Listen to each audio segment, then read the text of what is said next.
Hey guys, so today I wanted to talk to you guys about China and anybody interested in traveling to China.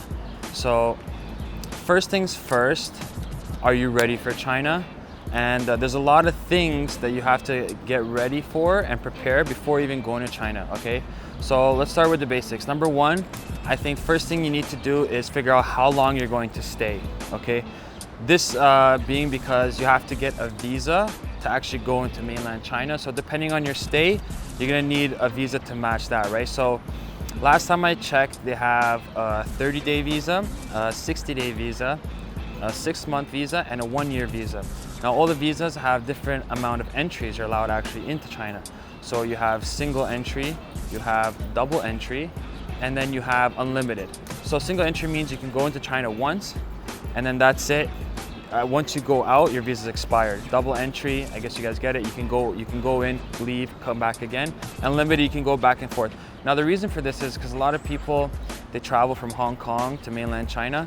And when you go to Hong Kong, you actually need, if you're a Chinese native, you actually need a visa to go to Hong Kong. And as a Canadian, I would need to show my passport entering Hong Kong from China. So it's actually considered, I know it's a special economic zone, but it's still considered another country and they have a border there. So you do need to show your documentation. So the unlimited entry visa is good if you're going from China to Hong Kong and back.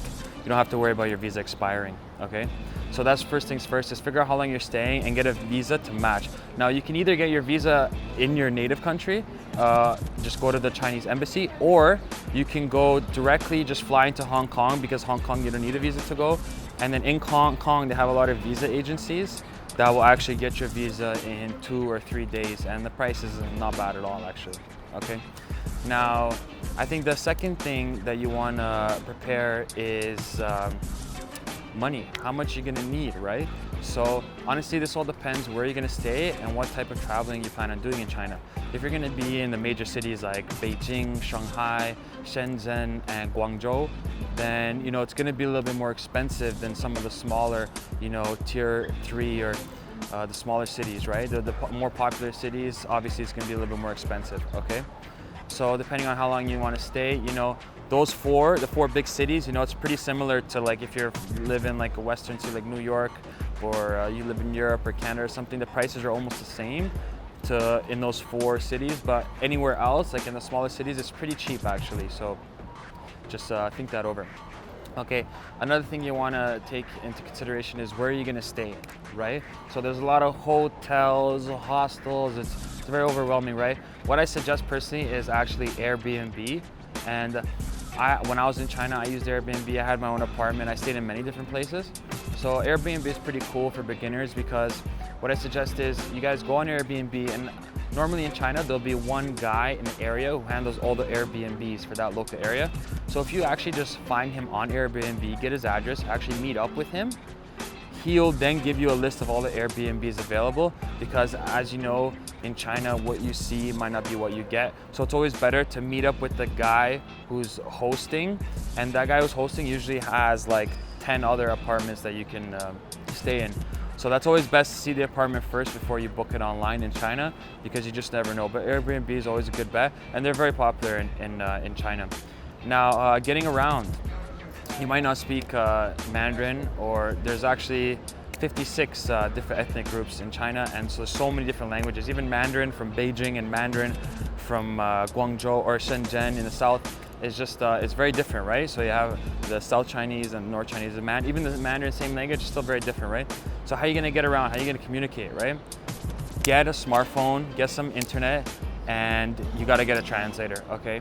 So unless you speak Mandarin like myself, ni hao, then you're gonna need either like a Google Translate and something like that. You can get a SD card, SIM card in China for actually very cheap, and the internet, the data is very cheap actually. So get 20 gig, 50 gig, whatever, put in your phone, and then you'll be able to use a translator, because it's gonna help you a lot, okay? Another thing China has that you guys might not know is Uber, okay? Uber Taxi, Uber X, and they have all types of Uber. So I actually Ubered when I was in China, and it was very helpful. So if you have Uber and you're in China, don't forget you can use that too. It's actually very, very, very popular in China. So another thing I want to talk about is food. What are you guys going to eat, right? So depending on your taste buds and what you like, there's actually so much different types of foods in China, especially from northern China to South China. And I've heard that in northern China, the portions are a lot bigger than in southern China. Hence, people in northern China are actually a lot taller and a lot bigger, right? So just eat bigger portions. Now, a couple of my favorite foods are, I'd say, huo guo, which is hot pot. It's like a pot, boiling water, you put meat, vegetables in there. It gets split into spicy, non-spicy. It's delicious, okay? Another food of mine I like is Nuro La Mian, which is beef spicy noodles. And it's very delicious. I love Nuro La Mian. And another thing that a lot of people like is jiaozi, which is dumplings, right? Now, Shanghai is very famous for dumplings, but I mean, you can get dumplings anywhere in China, and you can get most of these foods anywhere. But a lot of towns are more like food specific. You go here, it'll be like seafood. You go here, it'll be like noodles. You go here, it'll be like beef. So a lot of towns are split up like that with food. And I just suggest that you guys try a wide variety of foods, because I really think you're gonna enjoy it. I mean, I spent over a year in China eating Chinese food, and I loved it. It was great. And let's see, a couple places where you want to travel. I definitely suggest going to Beijing, Tiananmen Square. I mean, it's the capital city. It's the oldest, like one of the oldest cities, so you definitely want to check that out. Shanghai, you know, the onion, the tower, everything like that, it's awesome. If you're in the south, definitely check out Guangzhou, and they have really sick clothing market in Guangzhou. You're gonna get a lot of sick clothing there. Shenzhen is where it's like all electronics. Shenzhen and Coco Park in Shenzhen, that's the area. It's actually really sick, and if you dropped me there and blindfolded me, I wouldn't think I was in China. Like, that's how crazy it is. It's actually really sick, okay? If you can check out Hong Kong is also awesome. LKF, Long Kwai Fong, that's like the bar district in Hong Kong.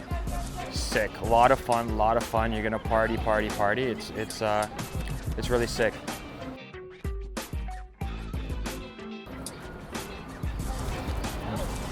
Okay, I hope you guys enjoyed that video, and I hope I didn't leave anything out, because there's actually so much information about China, so much to prepare when you're going to China. So I might have left a few things out. If I did, if you guys have any questions, you know, leave a comment, ask me a question. I'll get back to everybody. If you guys like this video, like to hear more information about China, or just videos about fashion, like, subscribe, and comment below, okay? And I just want to say something Chinese. 你好，我的中国的朋友。如果你们喜欢这个视频，下面你可以 like, subscribe, and comment. Alright, cheers. 再见。